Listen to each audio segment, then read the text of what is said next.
Civil liberties advocates are raising alarm over news that the FBI is giving agents more leeway to conduct domestic surveillance. According to the New York Times, new guidelines will allow FBI agents to investigate people and organizations proactively without firm evidence for suspecting criminal activity. The new rules will free up agents to infiltrate organizations, search household trash, use surveillance teams, search databases, conduct lie detector tests, even without suspicion of any wrongdoing. The revised guidelines come as the FBI's existing practices have already come under wide scrutiny. Last month, the New York Times revealed a number of new revelations against activists targeted by domestic spying. One of those activists is 44-year-old Scott Crow, an Austin, Texas resident, self-proclaimed anarchist. He has just learned he was targeted by the FBI from 2001 until at least 2008. Using the Freedom of Information Act, Scott received 440 pages of heavily redacted documents revealing the FBI had traced the license plates of cars parked in front of his home, recorded the arrival and departure of his guests, observed gatherings that he attended at bookstores and cafes. The agency also tracked his emails and phone conversations, picked through his trash to identify his bank and mortgage companies, visited a gun store where he'd sought to purchase a rifle for self-defense. Agents monitored, also asked the Internal Revenue Service to examine his tax returns and even infiltrated activist groups he associated with. While Crow has been arrested a dozen times in his years of activism, he has never faced a charge more serious than trespassing.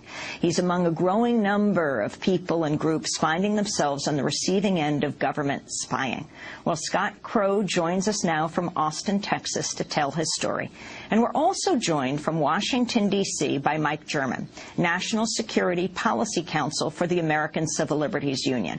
He previously served as an FBI agent specializing in domestic counterterrorism from 1988 to 2004.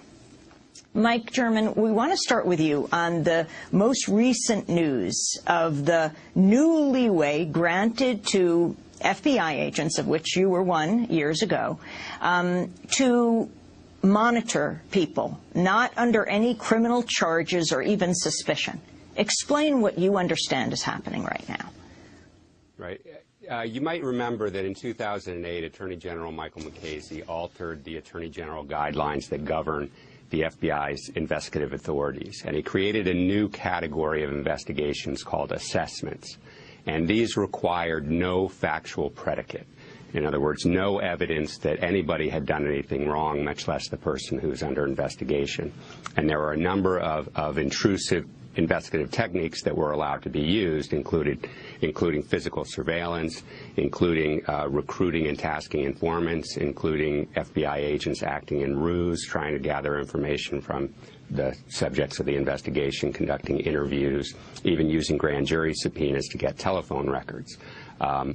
What the new changes to the FBI's internal policy is to allow FBI agents, even without an assessment being open, to search commercial databases. These are subscription services of data aggregators that collect a broad swath of information and really have a lot of detailed private information about people, and also state and local law enforcement databases. Again, this is without any suspicion of wrongdoing. Without even opening an investigation, agents can start searching for all this private information. Another increase in their authority is with assessments that they use to determine whether an informant whether they could recruit an informant. And one of the things they're allowed to do is they're adding trash haul, which means that when you put your garbage out for the garbage man to pick up, it's an FBI agent picking it up instead, and they go through all this material. And when I asked why they would want to give agents that authority, again, before you have any evidence of wrongdoing, and they said, well, it's often helpful to find something derogatory that could be used to pressure the person into becoming an informant.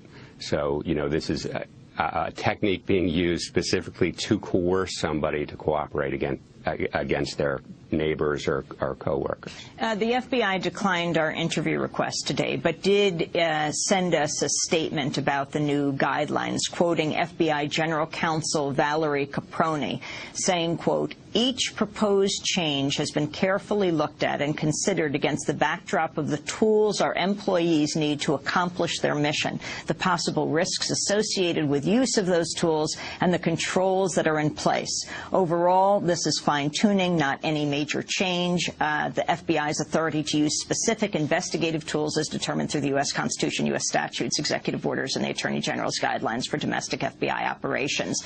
The Domestic Investigations Operations Guide cannot and does not confer additional powers to agents beyond that provided by those controlling authorities." Your thoughts on that, Mike German?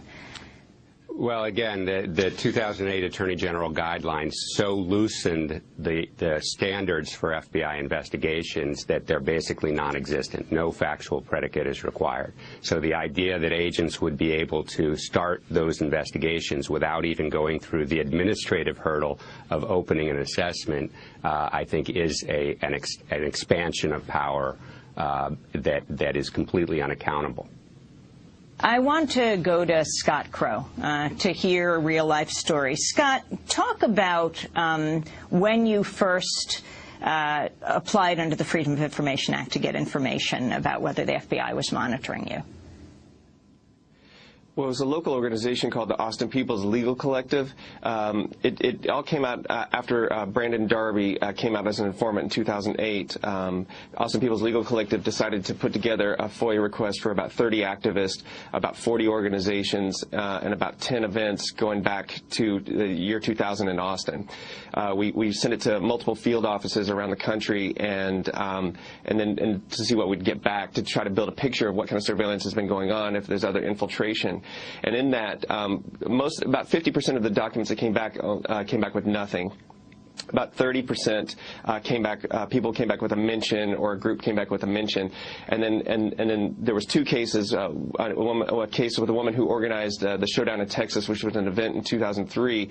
There was about 400 pages of documents, and then mine was a case where they had years of extensive documentation going on. And that was kind of the impetus of it all. And through that, I was able to find out that, there had been 5 informants in my life. Brandon Darby was just the last one who had run through our communities. But when we did this, we did it across 9 states, and I found out I was investigated in 9 states for arsons and other criminal acts that was never charged with. Now, Brandon Darby, for those who aren't familiar, who has become a very familiar name in progressive circles, explain your relationship with him and who he is. Brandon Darby was a person who had been a friend of mine and been on the edge of the activist community within Austin for a number of years. He and I had gone to New Orleans together, and then I ended up co-founding an organization called Common Ground Relief out of those actions. And he worked at Common Ground for a couple of years and left, and then he ended up setting up, participating in this case with 2 men at the Republican National Convention, where he possibly entrapped them, but definitely provoked them into doing actions that they would not normally have done, which they ended up going to prison for. And then he came out as an informant, and it turned out he had been investigating a number of us for a number of years. So when exactly did you get the documents from the FBI, and talk about the extent that they showed of their surveillance of you? Well, let me backtrack for a second. I first found out that I was listed as a domestic terrorist in 2006. The FBI, in the way that they ended up doing with a lot of law enforcement around the country, is they let the local DAs and local law enforcement officers know in different cities. So in 2006, they let the DA in Baton Rouge know. And he let the lawyers for the Angola 3 know, and the Angola 3 lawyer told me. And that was the first time I ever heard about it, that I was listed as a domestic terrorist and an animal rights extremist.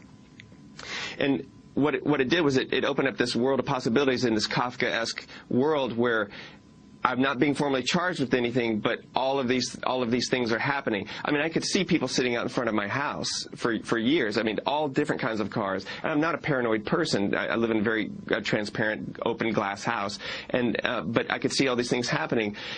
There was a BOLO that was issued, a Be on the Lookout report that was issued in 2008 in the Austin Police Department that said I might injure police officers, burn down police cars, or incite riots. And the way I knew about it is because people from the city that I had worked with told me that they saw this poster with my picture on it.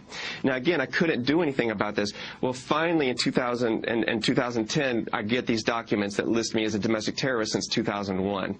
And the picture starts to become clear on all of the things that the FBI has been doing across multiple states to investigate me and to sow dissent, basically, amongst local and regional law enforcement. Some of the